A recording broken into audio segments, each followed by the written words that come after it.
حضور اکرم صلی اللہ علیہ وسلم کے فیصلے۔ بسم اللہ الرحمن الرحیم۔ السلام علیکم۔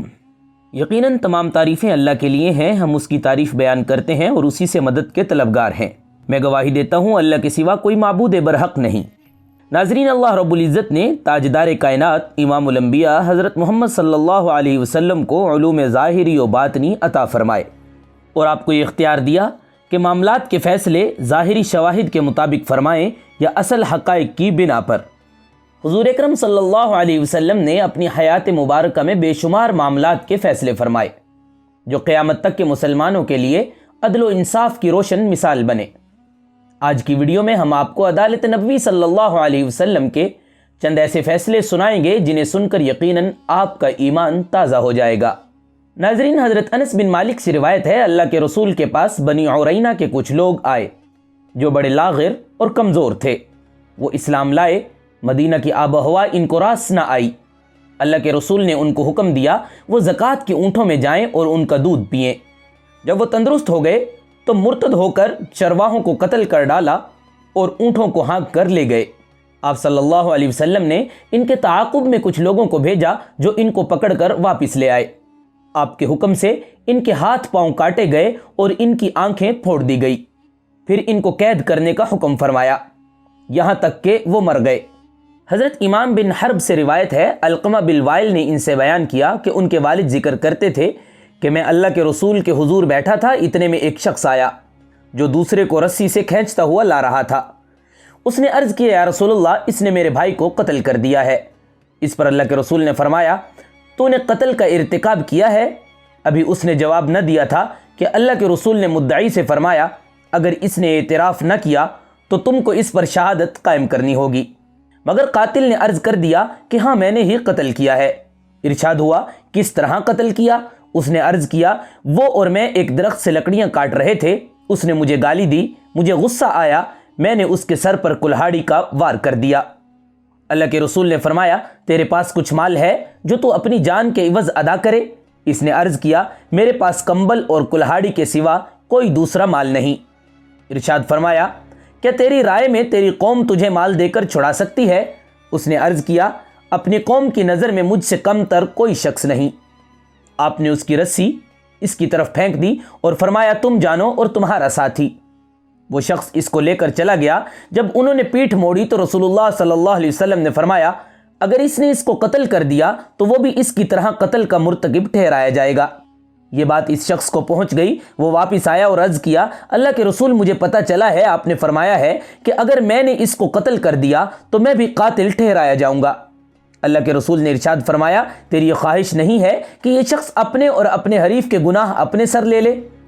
اس نے عرض کیا، یا رسول اللہ، کیوں نہیں؟ آپ نے ارشاد فرمایا، اسی طرح ہوگا، یعنی اگر اس کو تو نے قتل نہ کیا تو اس کے سر پر اس کے اور اپنے حریف کے گناہوں کا بوجھ ڈال دیا جائے گا۔ یہ سن کر اس نے وہ رسی پھینک دی جس سے اس نے اس شخص کو باندھ رکھا تھا اور اسے چھوڑ دیا۔ ناظرین، عہد نبوی میں ایک منافق کا ایک یہودی سے جھگڑا ہو گیا۔ یہودی نے منافق کو بارگاہ رسالت میں حاضر ہونے کی پیشکش کی۔ یہودی کو یقین تھا یہ شخص مسلمان ہونے کے ناطے رسول اللہ کے فیصلے کو دل و جان سے تسلیم کرے گا، مگر یہودی کی سوچ کے برعکس اس منافق نے فیصلے کے لیے یہودی سردار کعب بن اشرف کے پاس جانے کا انتخاب کیا، جسے قرآن مجید میں طاغوت کا نام دیا گیا ہے۔ مگر یہودی کے اصرار پر یہ شخص رسول اللہ صلی اللہ علیہ وسلم کی خدمت میں حاضر ہوا۔ نبی کریم صلی اللہ علیہ وسلم نے قضیہ سن کر جو فیصلہ فرمایا وہ یہودی کے حق میں تھا اور منافق کے خلاف تھا۔ منافق اس فیصلے سے راضی نہ ہوا اور یہودی سے کہنے لگا کہ اس کا فیصلہ حضرت عمر بن خطاب سے کرواتے ہیں۔ چنانچہ دونوں حضرات عمر بن خطاب کے پاس پہنچے اور یہودی نے پورے معاملے سے آپ کو آگاہ کر دیا کہ پہلے ہم رسول اللہ سے فیصلہ کروا چکے ہیں، مگر اس شخص نے عدالت نبوی کے فیصلے کو تسلیم کرنے سے انکار کر دیا ہے اور اب اس کی خواہش ہے کہ آپ اس فیصلے کو دوبارہ سے کریں۔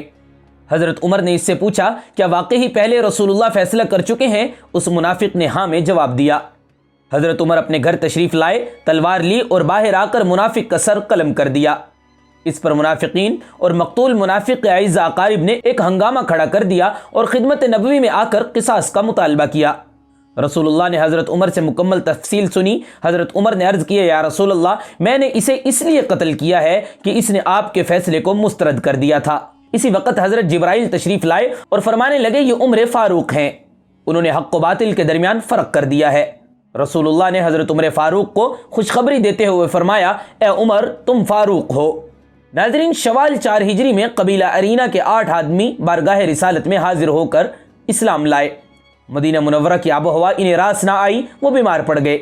رسول اللہ نے صحت کی غرض سے انہیں مدینہ کے نواحی علاقے قباء میں اس چراگاہ کی طرف بھیج دیا جہاں آپ صلی اللہ علیہ وسلم کے اونٹ چر رہے تھے۔ وہ لوگ وہاں رہے یہاں تک کہ تندرست اور فربا ہو گئے۔ اس کے بعد ان کی نیت اچانک خراب ہو گئی اور انہوں نے ایک دن سرکاری چرواہے کو قتل کر کے اونٹوں کو ہانک لیا۔ یہ واقعہ اپنی نوعیت کے لحاظ سے بڑا عجیب و غریب تھا، کیونکہ بیک وقت ڈاکہ، قتل اور بے رحمانہ سلوک کے جرائم کا ارتکاب کیا گیا تھا۔ یہ جو مدینہ منورہ کے نواح میں کیا گیا تھا، یہ وہ علاقہ تھا جہاں امن و امان کی ذمہ داری رسول اللہ صلی اللہ علیہ وسلم نے لے رکھی تھی۔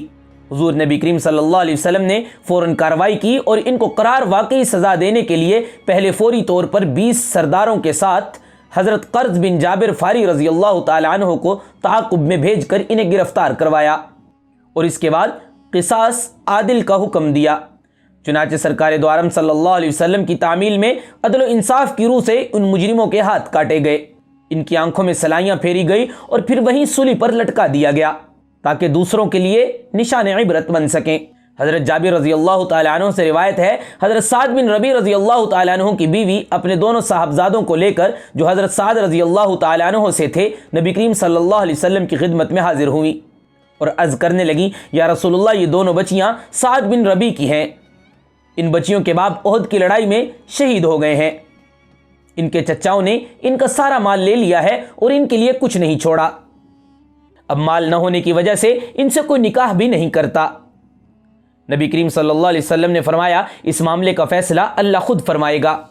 چنانچہ پھر میراث کی آیات مبارکہ نازل ہوئی۔ رسول اللہ نے لڑکیوں کے چچاؤں کو طلب فرمایا اور حکم دیا لڑکیوں کو 2/3 مال واپس کر دو اور 8واں حصہ لڑکیوں کی ماں کو دے دو اور جو باقی بچے وہ تمہارا ہے۔ ناظرین، صحیح بخاری میں حضرت انس بن مالک رضی اللہ تعالی عنہ سے روایت ہے، ایک یہودی نے ایک لڑکی کا سر سے دوپٹہ کھینچ لیا۔ دوسری حدیث میں ہے ایک لونڈی زیور پہنے ہوئے شہر میں نکلی تو ایک یہودی نے اسے پتھر مارا۔ اس لڑکی کو رسول اللہ صلی اللہ علیہ وسلم کی خدمت میں لایا گیا تو ابھی اس میں تھوڑی سی جان باقی تھی۔ رسول اللہ نے پوچھا تمہیں کس شخص نے قتل کیا ہے؟ اس نے سر کے اشارے سے جواب دیا نہیں۔ پھر پوچھا گیا تو اس نے سر کے اشارے سے ہاں کا اشارہ کر دیا۔ پس یہودی کو پیش خدمت کیا گیا، اس کی تفتیش کی گئی یہاں تک کہ اس نے اقرار جرم کر لیا کہ میں نے ہی اسے مارا ہے۔ پھر رسول اللہ صلی اللہ علیہ وسلم نے اسے اسی طرح قتل کیے جانے کی سزا سنائی۔ ایک شخص نے کسی کے پاؤں کو زخمی کر دیا، زخم کھانے والے نے بارگاہ رسالت میں حاضر ہو کر فریاد کی یا رسول اللہ مجھے اس سے بدلہ دلائیں۔ رسول اللہ نے ارشاد فرمایا زخم کے بہتر ہو جانے تک تم صبر کرو، لیکن اس شخص نے اس بات پر اصرار کیا کہ فوراً بدلہ لیا جائے۔ اس پر نبی کریم صلی اللہ علیہ وسلم نے اس کا بدلہ دلایا۔ کچھ عرصے کے بعد اس شخص کا زخم تو اچھا ہو گیا لیکن بعد میں وہ خود بخود لنگڑا ہو گیا۔ اس نے بارگاہ رسالت میں حاضر ہو کر اس کا ذکر کیا تو رسول اللہ نے فرمایا میں نے تجھ سے یہ نہیں کہا تھا کہ زخم اچھا ہونے تک صبر کرو، لیکن تم نے میری بات قبول نہ کی، بس اللہ نے تجھے رد کر دیا اور تو ایک لمبے عرصے کے لیے لنگڑا ہو گیا۔ اس واقعے کے بعد نبی کریم صلی اللہ علیہ وسلم نے حکم دیا اب جس کسی کو کسی کے ہاتھوں زخم پہنچے تو وہ فوری طور پر اس کا بدلہ نہ لے بلکہ اس وقت تک انتظار کرے جب تک زخم اچھا نہ ہو جائے۔ ناظرین، امام زہری حضرت عمارہ بن خزیمہ انصاری رضی اللہ تعالیٰ عنہ کے حوالے سے بیان کرتے ہیں کہ نبی کریم صلی اللہ علیہ وسلم نے ایک اعرابی سے گھوڑا خریدا اور اس سے جلدی چلنے کو کہا تاکہ آپ گھر پہنچ کر اس کی قیمت ادا کر دیں۔ پھر نبی کریم صلی اللہ علیہ وسلم جلدی جلدی آگے بڑھے جبکہ بدو پیچھے رہ گیا۔ راستے میں لوگ بدو کے پاس آئے اور اس کے گھوڑے کی قیمت لگاتے رہے۔ انہیں معلوم نہیں تھا کہ رسول اللہ نے یہ گھوڑا خرید لیا ہے۔ ایک آدمی نے گھوڑے کی قیمت رسول اللہ صلی اللہ علیہ وسلم کی لگائی ہوئی قیمت سے زیادہ لگائی۔ چنانچہ بدو زور سے چلا کر نبی کریم صلی اللہ علیہ وسلم کو آواز دینے لگا اور کہنے لگا آپ کو یہ گھوڑا خریدنا ہے تو خرید لیں ورنہ میں اسے دوسرے کے ہاتھ بیچ دوں گا۔ نبی کریم صلی اللہ علیہ وسلم نے فرمایا میں نے تجھ سے یہ گھوڑا خرید نہیں لیا؟ اعرابی نے کہا نہیں، ابھی بے مکمل نہیں ہوئی۔ پھر تاجدار کائنات اور اس اعرابی کے درمیان بحث ہونے لگی جسے دیکھ کر لوگ ان کے پاس کھڑے ہو گئے۔ اعرابی کہنے لگا آپ اس بات پر کوئی گواہ پیش کریں کہ واقعی میں نے آپ کے ہاتھوں گھوڑا بیچ دیا ہے۔ جو مسلمان بھی ان کی گفتگو سن کر وہاں آتا وہ بدو سے کہتا تیرا ستیہ ناس ہو، تو کیوں ضد کر رہا ہے اور رسول اللہ کے ساتھ بحث و مباحثہ کیوں کر رہا ہے؟ کیا نبی اللہ کے حق کے خلاف بھی کوئی گواہی دے گا؟ اسی دوران حضرت خزیمہ بنت ثابت رضی اللہ تعالی عنہ وہاں پہنچے۔ جب انہوں نے سرکار دو عالم صلی اللہ علیہ وسلم اور اعرابی کے درمیان بحث سنی اور بدو کا یہ قول سنا کہ آپ اس بات پر کوئی گواہ پیش کریں کہ واقعی میں نے آپ کے ہاتھ گھوڑا بیچ دیا ہے، یہ سنتے ہی حضرت خزیمہ بن ثابت کہنے لگے میں گواہی دیتا ہوں کہ یقیناً آپ نے گھوڑا خرید لیا ہے۔ یہ سننا تھا کہ تاجدار کائنات صلی اللہ علیہ وسلم حضرت خزیمہ کی طرف متوجہ ہوئے اور ان سے پوچھا آخر تم کس بنیاد پر یہ گواہی دے رہے ہو، جبکہ گھوڑے کی خرید و فروخت کے وقت تم ہمارے پاس موجود نہیں تھے؟ حضرت خزیمہ بن ثابت نے عرض کیا یا رسول اللہ، آپ کی تصدیق کی بنیاد پر میں نے گواہی دی ہے۔ چنانچہ اس کے بعد رسول اللہ صلی اللہ علیہ وسلم نے حضرت خزیمہ بن ثابت کی گواہی کو 2 آدمیوں کی گواہی کے برابر قرار دیا۔ حضرت معاویہ بن حکم سلمہ رضی اللہ تعالی عنہ کہتے ہیں کہ میری ایک لونڈی تھی جو احد پہاڑ اور جوانیہ کے ارد گرد بکریاں چرایا کرتی تھی۔ اتفاق سے ایک دن میں اس کے پاس پہنچا، میں نے دیکھا بھیڑیا ایک بکری لے کر بھاگ چکا ہے۔ چونکہ میں بھی ایک انسان ہوں، آدم کی اولاد کی طرح مجھے غصہ آنا ایک فطری عمل تھا، لہذا میں نے غصے میں آ کر اس لونڈی کو ایک زوردار تماچا رسید کر دیا۔ پھر مجھے محسوس ہوا کہ میں نے بڑی عظیم غلطی کا ارتکاب کیا ہے۔ میں نے فوراً عرض کیا یا رسول اللہ، میں اسے آزاد نہ کر دوں؟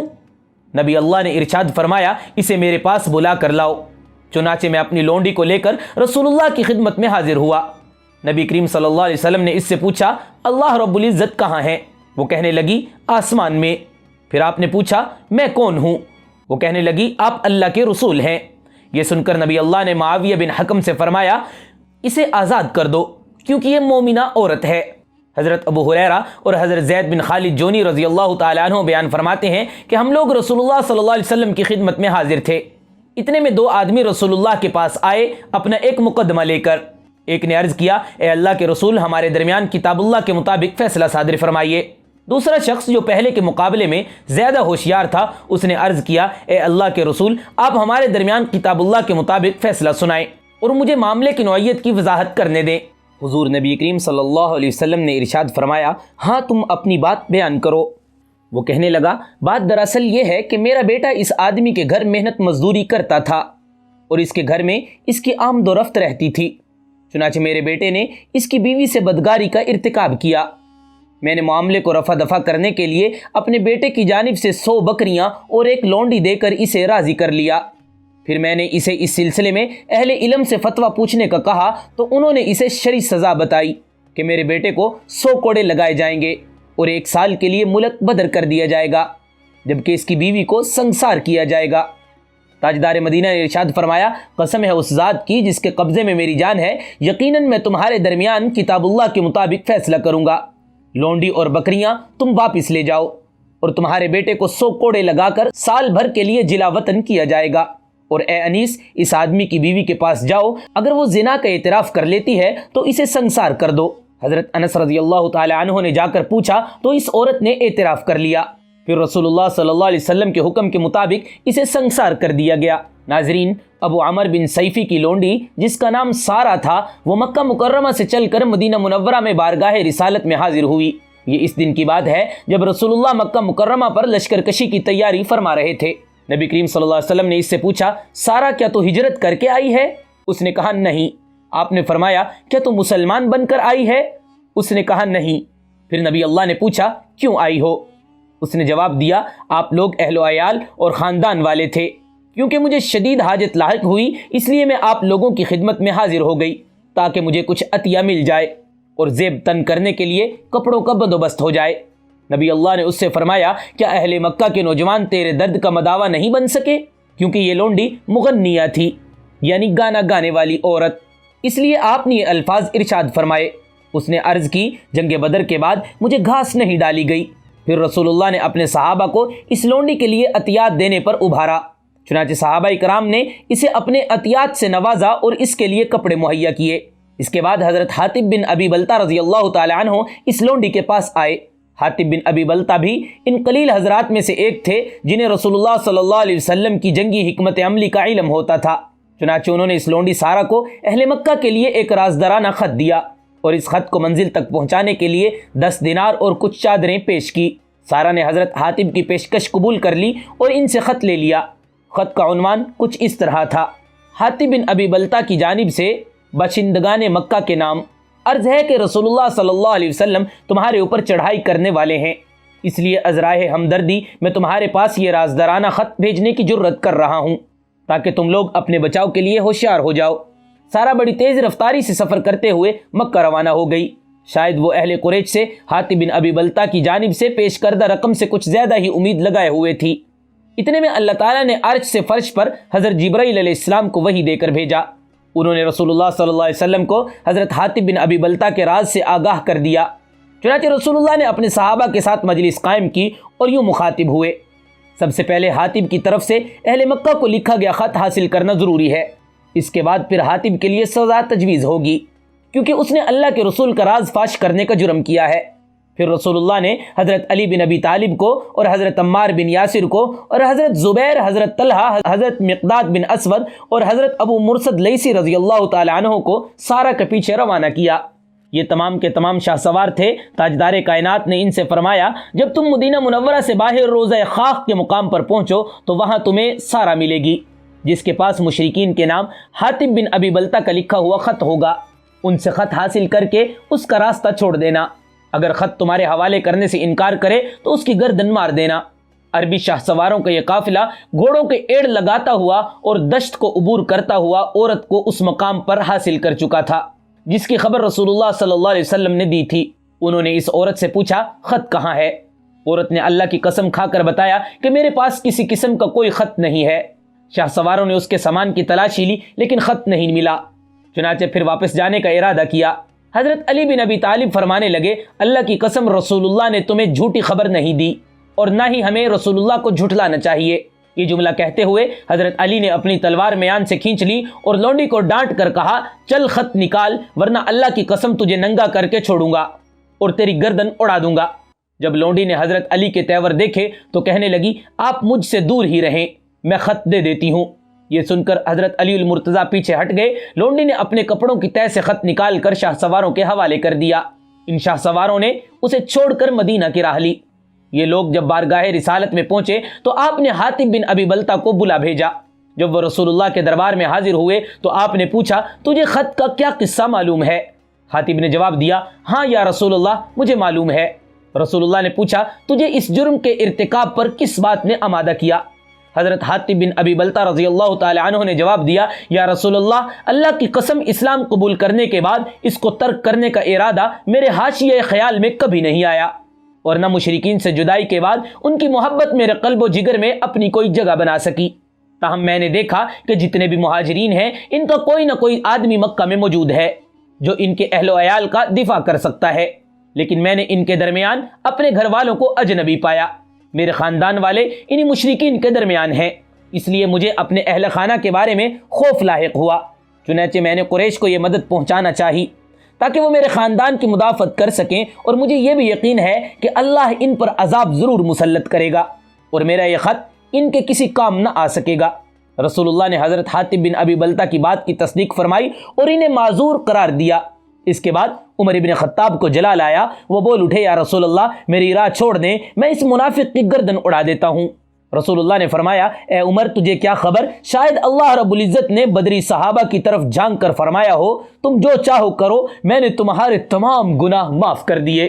سبحان اللہ، بدریوں کی شان ہی نرالی ہے۔ ناظرین، جب رسول اللہ صلی اللہ علیہ وسلم نے بنو قریظہ کی غداری کے سبب ان کا محاصرہ کیا تو آپ نے یہودیوں کے قلعے میں حضرت ابو لبابہ رافع کو بھیجا تاکہ وہ یہودیوں سے مذاکرات کریں۔ شاید یہودی اللہ کا فیصلہ تسلیم کرنے کی حامی بھر کر قلعے سے نیچے اتر آئیں۔ جب حضرت ابو لبابہ یہودیوں کے پاس گئے تو ان کے بچے، بوڑھے اور عورتیں رو رہی تھی۔ یہودیوں نے ابو لبابہ رضی اللہ تعالیٰ عنہ سے پوچھا: کیا آپ کو معلوم ہے رسول اللہ ہمارے ساتھیوں کے ساتھ کیا معاملہ کرنے والے ہیں؟ حضرت ابو لبابہ نے اپنی گردن کی طرف اشارہ کیا کہ رسول اللہ تمہیں قتل کرنے والے ہیں، جس کے بعد وہ قلعے سے نکلنے ہی والے تھے کہ انہیں ہوش آیا کہ ان سے رسول اللہ صلی اللہ علیہ وسلم کا راز افشاں ہو گیا ہے، اور یوں ان سے اسلام اور رسول اللہ کے بارے میں خیانت سرزد ہو گئی ہے۔ چنانچہ وہ فوراً مسجد نبوی میں آ گئے اور خود کو ایک ستون سے باندھ لیا۔ اور کہنے لگے اللہ کی قسم میں خود کو نہیں کھول سکتا اور نہ کھانے پینے کا مزہ چکھ سکتا ہوں یہاں تک کہ اللہ میری توبہ قبول فرما لے۔ پھر اس کے بعد حضرت ابو لبابہ 7 دن تک کچھ کھائے پیے بغیر ستون سے بندھے رہے۔ اسی دوران آپ کی صاحبزادی آ کر مسجد کے ستون سے آپ کو نماز اور بشری حاجات کے لیے کھول دیا کرتی تھی۔ جب آپ بھوک پیاس کی تاب نہ لا سکے تو ایک دن غش کھا کر گر پڑے، پھر اللہ نے آپ کی توبہ قبول فرمائی۔ لوگوں نے جب توبہ کی قبولیت کے بارے میں بتایا تو آپ نے کہا اللہ کی قسم میں خود کو زنجیروں سے اس وقت تک آزاد نہیں کر سکتا جب تک رسول اللہ خود مجھے نہ کھول لیں۔ چنانچہ رسول اللہ صلی اللہ علیہ وسلم تشریف لائے اور ان کی زنجیریں کھولی۔ ایاز بن سلمہ اپنے والد سے روایت کرتے ہیں مشرکین میں سے ایک جاسوس بارگاہ رسالت میں حاضر ہوا۔ اس وقت نبی کریم صلی اللہ علیہ وسلم ایک جگہ پڑاؤ ڈالے ہوئے تھے۔ وہ جاسوس مسلمانوں کے ساتھ باتیں کرتا رہا، پھر کھانا وغیرہ کھا کر چپکے سے کھسک گیا۔ رسول اللہ نے فرمایا اسے تلاش کر کے قتل کر ڈالو۔ نبی کریم صلی اللہ علیہ وسلم کا حکم سنتے ہی لوگ جاسوس کے پیچھے دوڑ پڑے۔ میرے والد سلمہ نے دوڑ کر سب سے پہلے اس جاسوس کی اونٹنی کی لگام پکڑ لی اور موقع پر اسے قتل کر دیا۔ چنانچہ رسول اللہ نے اس جاسوس کا سارا ساز و سامان میرے والد کو بطور تحفہ دے دیا۔ ناظرین، فتح مکہ سے کچھ دن پہلے رسول اللہ کے داماد ابو العاص بن ربیع بن عبد الزر تجارت کی غرض سے قریش کی ایک جماعت کے ساتھ شام کی طرف جا نکلے۔ ان کے ساتھ قریش کے اموال بھی تھے۔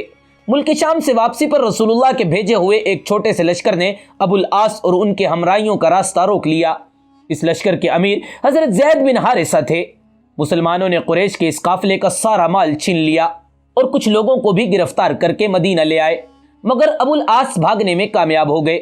وہ رات کو اپنے مال کے حصول کے لیے مدینہ منورہ میں اپنی بیوی اور رسول اللہ کی صاحبزادی حضرت زینب کے گھر آئے اور ان سے پناہ طلب کی۔ حضرت زینب نے انہیں پناہ دے دی۔ جب رسول اللہ نے صبح کی نماز کے لیے اللہ اکبر کہا تو حضرت زینب نے عورتوں کی صف میں سے آواز دیتے ہوئے کہا لوگو، میں نے اپنے ابو العاص بن ربیع کو پناہ دی ہوئی ہے۔ نبی کریم صلی اللہ علیہ وسلم نے جب سلام پھیرا تو لوگوں کی طرف متوجہ ہو کر فرمایا کیا جو کچھ میں نے سنا ہے وہ تم لوگوں نے بھی سنا؟ صحابہ نے عرض کیا ہاں ہم نے بھی سنا۔ رسول اللہ نے ارشاد فرمایا قسم ہے اس ذات کی جس کے ہاتھ میں میری جان ہے، مجھے اس سلسلے کی کچھ بھی خبر نہیں تھی کہ میری صاحبزادی نے ابو العاص کو پناہ دے رکھی ہے، یہاں تک کہ میں نے ابھی یہ بات سنی جو تم نے بھی ابھی سنی ہے۔ پھر آپ نے فرمایا مسلمانوں میں سے کوئی آدمی بھی کسی کو پناہ دے سکتا ہے۔ اس کے بعد رسول اللہ صلی اللہ علیہ وسلم اپنی صاحبزادی حضرت زینب کے پاس تشریف لائے اور فرمایا ابو العاص کی رہائش کا اچھی طرح بندوبست کرو مگر وہ تمہارے قریب نہ آنے پائے، کیونکہ تم اس کے لیے حلال نہیں ہو، وہ کافر ہے اور تم مسلمان ہو۔ حضرت زینب نے رسول اللہ صلی اللہ علیہ وسلم کو بتایا کہ ابو العاص اپنا مال طلب کرنے کی غرض سے آئے ہیں۔ نبی کریم صلی اللہ علیہ وسلم نے ان افراد کو اکٹھا کیا جنہوں نے ابو العاص اور اس کے ساتھیوں کا مال چھینا تھا۔ پھر آپ نے ان سے فرمایا جیسا تم لوگ خوب اچھی طرح جانتے ہو یہ آدمی ابو العاص ہمارا رشتہ دار ہے، تم لوگوں نے اس کا مال چھینا ہے جسے اللہ تعالیٰ نے بطور غنیمت تمہیں عطا کیا ہے۔ میں چاہتا ہوں تم لوگ اس کے اوپر احسان کرو اور اس کا مال واپس کر دو، یہ میری ایک تجویز ہے۔ اگر تم اس بات سے انکار کرتے ہو تو اس مال کے تم زیادہ حقدار ہو۔ صحابہ نے عرض کیا نہیں اللہ کے رسول، ہم آپ کی تجویز کو دل و جان سے قبول کرتے ہیں، اس مال کو واپس کر دیتے ہیں۔ چنانچہ انہوں نے ابو العاص کو سارا مال واپس کر دیا۔ ابو العاص یہ مال لے کر مکہ مکرمہ واپس ہوئے اور جس قریش سے مال لیا ہوا تھا اسے واپس کر دیا۔ قریش نے ان کا شکریہ ادا کرتے ہوئے کہا اللہ آپ کو جزائے خیر سے نوازے، بلا شبہ ہم نے آپ کو وفادار اور شریف پایا ہے۔ پھر ابو العاص کلمہ شہادت پڑھ کر دائرہ اسلام میں داخل ہو گئے اور قریش سے مخاطب ہو کر کہنے لگے اللہ کی قسم مدینہ میں محمد رسول اللہ کے پاس مجھے اسلام قبول کرنے سے کوئی چیز مانے نہیں تھی، صرف ایک ہی خدشہ دامنگیر تھا، کہیں تم اس بدگمانی میں مبتلا نہ ہو جاؤ کہ میں نے تمہارا مال ہڑپ کر لیا ہے۔ پھر وہ مدینہ منورہ لوٹ گئے۔ نبی اللہ نے نکاح اول پر اپنی صاحبزادی کو انہیں لٹا دیا۔ ناظرین، متعدد سیرت نگاروں نے یہ واقعہ لکھا ہے کہ جنگ بدر میں جن 70 قیدیوں کو گرفتار کیا گیا تھا ان میں ابو عزہ عمر بن عبداللہ بھی تھا جو کہ شاعر تھا۔ یہ ایک محتاج شخص تھا اور کئی بچوں کا باپ تھا۔ اس نے بارگاہ رسالت میں درخواست کی اے اللہ کے رسول میرے حالات آپ سے مخفی نہیں ہیں اور آپ کو یہ بھی معلوم ہے میں ایک محتاج اور کثیر العیال آدمی ہوں، یعنی میری اولاد زیادہ ہے، اس لیے میری درخواست ہے آپ مجھ پر احسان کریں اور مجھے رہا فرما دیں۔ میں مسلمانوں کے مقابلے کے لیے اس لیے نکلا تھا کہ مجھے اپنے اہل و عیال کے لیے کچھ مال حاصل ہو جائے۔ رسول اللہ نے اس کی عاجزی اور محتاجی کو دیکھتے ہوئے اس کے لیے معافی کا پروانہ جاری کر دیا۔ اور اس سے یہ بھی عہد لیا وہ دوبارہ کبھی رسول اللہ کے خلاف جنگ کے لیے نہیں نکلے گا، مگر اس نے بدعہدی کی اور جنگ احد میں مسلمانوں سے مقابلے کے لیے نکل پڑا۔ اس جنگ میں اس نے مشرکین کو مسلمانوں کے خلاف خوب ابھارا اور اشعار کہے۔ اتفاق سے جنگ احد میں بھی مسلمانوں کے ہتھے چڑھ گیا اور گرفتار کر لیا گیا۔ یہ عجیب اتفاق ہے، اس کے علاوہ کوئی بھی دوسرا مشرک غزوہ احد میں گرفتار نہیں ہوا۔ جب اس بدبخت کو رسول اللہ کے سامنے پیش کیا گیا تو اس مرتبہ بھی وہ رسول اللہ سے معافی کی درخواست کرتے ہوئے کہنے لگا، یا رسول اللہ مجھ پر احسان فرمائیں، مجھے چھوڑ دیں۔ مگر اس مرتبہ رسول اللہ نے اس کی بات پہ کان نہیں دھرا اور ارشاد فرمایا، مومن ایک سوراخ سے 2 مرتبہ نہیں ڈسا جاتا، میں تمہیں نہیں چھوڑ سکتا۔ کہیں تم مکہ پہنچ کر اپنے دائیں بھائیں دیکھ کر بطور فخر یہ نہ کہو کہ میں نے محمد کو 2 مرتبہ دھوکہ دیا ہے۔ پھر نبی اللہ نے اس کے قتل کا حکم جاری کر دیا۔ ناظرین، حضرت عبداللہ بن زبیر رضی اللہ تعالی عنہ بیان کرتے ہیں، ایک انصاری نے حرہ کے علاقے میں واقع پانی کے نالے کے سلسلے میں رسول اللہ کی خدمت میں حضرت زبیر رضی اللہ تعالی عنہ کے بارے میں شکایت کی۔ مدینہ کے لوگ اس نالے سے کھجوروں کے درختوں کو سیراب کیا کرتے تھے۔ انصاری حضرت زبیر رضی اللہ تعالی عنہ سے کہتا تھا، پانی کو آگے میرے کھیت میں جانے دے۔ حضرت زبیر اس کی بات ماننے سے انکار کرتے تھے۔ دونوں کا مقدمہ جب بارگاہ رسالت میں پہنچا تو نبی اللہ نے حضرت زبیر سے فرمایا، زبیر اپنا باغ سیراب کر لو، پھر اپنے پڑوسی کے لیے پانی چھوڑ دو تاکہ وہ بھی اپنی کھیتی سیراب کر لے۔ اس پر انصاری کو غصہ آ گیا اور رسول اللہ سے کہنے لگا، چونکہ زبیر آپ کی پھپھی کے لڑکے ہیں اس لیے آپ نے ان کے حق میں فیصلہ کیا ہے۔ انصاری کی بات سن کر رسول اللہ کے چہرے کا رنگ بدل گیا۔ آپ فرمانے لگے، اے زبیر اپنا باغ سیراب کر لو اور پانی آگے نہ جانے دو یہاں تک کہ وہ منڈیروں تک چڑھ جائے، اور اس کے بعد پانی آگے چھوڑو۔ دراصل رسول اللہ نے پہلے اخلاقی فیصلہ سناتے ہوئے پانی چھوڑنے کا فیصلہ صادر فرمایا تھا۔ جب اس انصاری نے اخلاقی فیصلے پر ناراضگی کا اظہار کیا تو رسول اللہ نے قانونی فیصلہ صادر فرما دیا، چونکہ اسلامی نقطہ نظر سے کنواں یا نہر کے قریب کے کھیت والے کا حق زیادہ بنتا ہے کہ وہ پہلے اپنے کھیت کو اچھی طرح سیراب کرے پھر پانی آگے چھوڑے۔ ناظرین، یہ تھی ہماری آج کی ویڈیو جس میں ہم نے آپ کو پیارے آقا کے ایمان تازہ کرنے والے فیصلے سنائے۔ یقیناً آپ کا ہر فیصلہ حق پر مبنی ہے اور تمام انسانیت کے لیے مشعل راہ ہے۔ ہم امید کرتے ہیں آپ کو ہماری آج کی ویڈیو ضرور پسند آئی ہوگی۔ ہمارے چینل کو ضرور سبسکرائب کر لیں اور بیل آئیکن کو بھی پریس کر لیں تاکہ ہر نئی آنے والی ویڈیو آپ کو بر وقت ملتی رہے۔ تب تک کے لیے اللہ حافظ۔